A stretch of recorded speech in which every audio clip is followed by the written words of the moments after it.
ታሪክና ዝጅምር ታቢታንን እቲ ተመሊሱ ህፃን ዝኾነ ቦኣቲምን ብዛዕባ ቤት ትምህርቲ ኮፍ ኢሎም ክዕልሉ ከለዉ እዩ።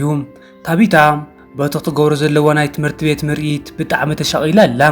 ምክንያቱ ድማ እቲ ሓቀኛ ቦኣ ማለት እቲ ናይ ሓቂ ዓብዪ ቲም ብኣኣ ንኸይሓፍርን ክኮርዐላን ስለ ትደሊ እዩ። ልክዕ ኣብዚ ዘረባ ከለዉ ናይ ቲም ወለዲ ማለት እቶም ኣያታት ሃንደበት ናብ ገዛ ይመፁ። እታ ንእሽተይ ህፃን ቲና እዞም ኣያታት ሕጂ ንቲም ከለለይዎ እዮም ብምባል ዓብዪ ፍርሓት ትሕድር። ነገር ግን ቲም ኣብ ዓይኑ መነፅር ስለ ዝገበረ ንመንነቱ ክፈልጥዎ ኣይከኣሉን። በቲ ካሊእ ወገን ድማ እቲ ህፃን ሞሊሱ ዝመፅእ ክፉእ መደብ ዘለዎ ኣርምስትሮንግ ንቴድ ፀዊዑ ናቱ ምስጢራዊ ታሪክ ሂወቱ ክነግሮ ይጅምር። ኣርምስትሮንግ ወለዱ ፍሉጣት ስነ ኣእምሮኛታት ከም ዝነበርን ኣብ ልዕሊኡ ግን ብሕቶት ዝተመልአ ዝተፈላለየ ፈተናታት የካይዱ ከም ዝነበርን ይገልጸሉ። ንሱ ካብ ወለዱ ንላዕሊ ብጣዕሚ በሊሕ ከም ዝኾነ ምስ ተገንዘበ ካብ ገዛ ሃዲሙ ወለዱ ዘይብሉ ሓድሽ ዓለም ክፈጥር ከም ዝወሰነ ይናዘዝ። ምክንያቱ ወለድን ደቆም ኣብ ምዕባይ ፈሽሎም እዮም ዝብል እምነት ስለ ዘለዎ እዩ። ብምቕፃል እውን ኣብቲ ቅድሚት ዘሎ እዋን ነፍሲ ወከፍ ቆልዓ ናቱ ዓብዪ ኬክ ዝረኽበሉን ምንም ዓይነት ናይ ዓበይቲ ሕጊ ስርዓትን ዘይብሉ ፍሉይ ናይ ቆልዑ ዓለማዊ ሰውራ ከም ዝእውጅ ይገልጸሉ። ድሕሪ እዚ ጉዕዞ እዚ ኩሎም ኣብ ማኣዲ ድራር ይእከቡ። እታ እናሓጎነታ ሓድሽ መፁ ዘሎ ቆልዓ ማለት እውን ንቲም ትኩር ኢላ ምስ ረኣየቶ እዚ ቆልዓ ዝኮ ልክዕ ንቲም ወድና እዩ ዝመስል ትብል።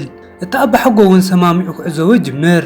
ነገር ግን ቲም መነፅር ናይ ምጥቃም ልማድ ስለ ዘይነበሮ ኣይፋልን እዚ ቆልዓ መነፅር ገይረሎ።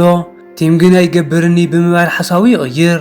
ኣብዚ ማኣዲ እዚ ቴድን ቲምን ንነዊሕ ግዜ ብኸመይ ናይ መወዳእታ ብልፃት ትዕርብ ከም ዝነበሩ ክዕልሉ ይፀንዑ። ድራር ምስ ተወድአ ታቢታ ንቲም ሒዛቶ ናብ ገዝኣ ትኸይድ።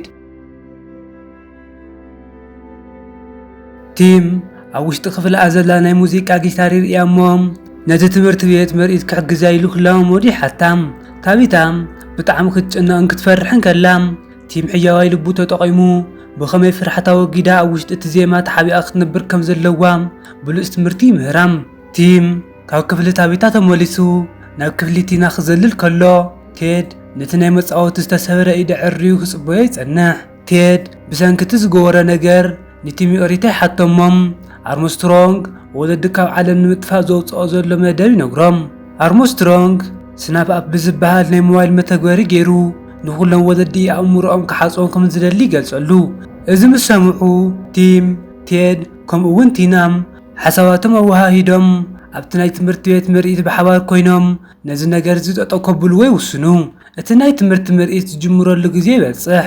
ካሮል እታ ሰበይቲ ቲም ኣብቲ ኮፍ መበሊ ኮይና ንባዕላ ንሰብኣያን ቲም ትፅበዮ ኣላ።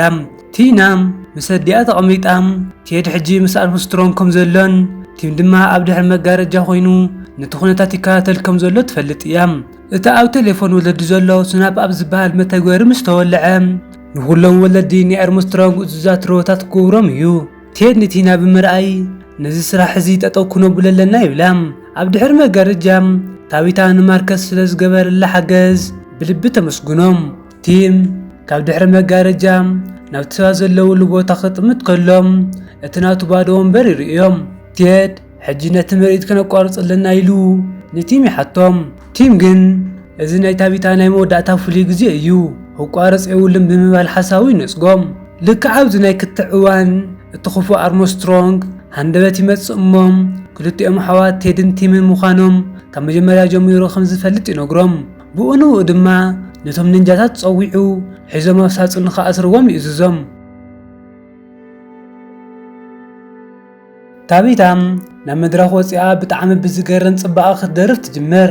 ነገር ግን ዓይና ናብቲ ሰባት ዘለውሉ ቦታ ክትልእኾ ከላ እቲ ኣቦኣ ክቕመጠሉ ዝነበሮ ወንበር ባዶ ኮይኑ ስለ ዝፀንሓ ብዓብዪ ጓሂ ክትነብሕ ትጅምር። ቲና ብቕፅበት ንታቢታ ረኺባ ኩሉ ሓቂ ማለት እውን ኣቦኣ ህፃን ኮይኑ ኣብ ድሕሪ መጋረጃ ከም ዘሎ ትነግራ። ታቢታ እቲ ኣቦኣ ኩሉ ግዜ ዝነግራ ዝነበረ ናይ በዓል ህፃናት ታሪክ ዛንታ ጥራይ ዘይኮነስ ሓቀኛ ምዃኑ ምስ ፈለጠት ብዓብዪ ስንባደ ትምላእ። ክልቲአን ኣሓት እቲ ኣፕሊኬሽን ንኩሎም ወለዲ ኣእምሮኦም መጥፊኡ ሮቦት ክገብሮም ከሎ ይዕዘባ። ስለዚ ነቲ መተግበሪ ፈፂመን ንምዕፃው ሓቢረን ናብቲ ሰርቨር ክፍሊ ይጎያ። ቲምን ቴድን ድማ ካብቲ ዝነበርዎ ተፈቲሖም ምስቶም ናይ ኣርምስትሮንግ ንንጃታት ሓያል ውግእ ይገብሩ።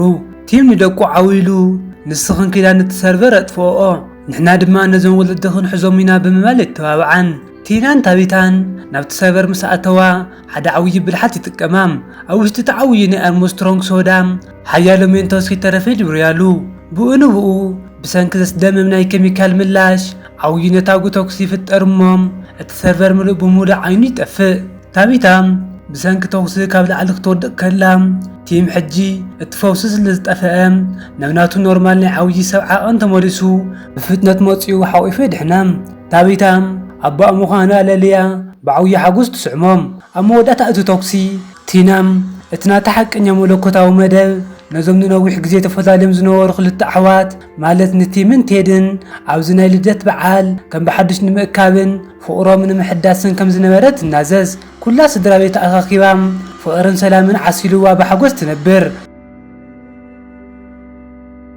እምበኣርከስ ክቡራት ተኸታተልቲ ንሎማዓንቲ ዝነበረት ፊልምና ኣብዚ ትውዳእ ከምዚኦም ዝኣመሰሉ ቪድዮታት እንተደኣ ደሊኹም ንፊልመይ ላይክ ንቻናለይ ሳብስክራይብ ብምግባር ኣበረታትዑኒ ሓሳብኩም ድማ ኣብ ታሕቲ ኮመንት ጻሕፉለይ ክሳብ ካሊእ ቪድዮ ንራኸብ ሰላም ጽንሑ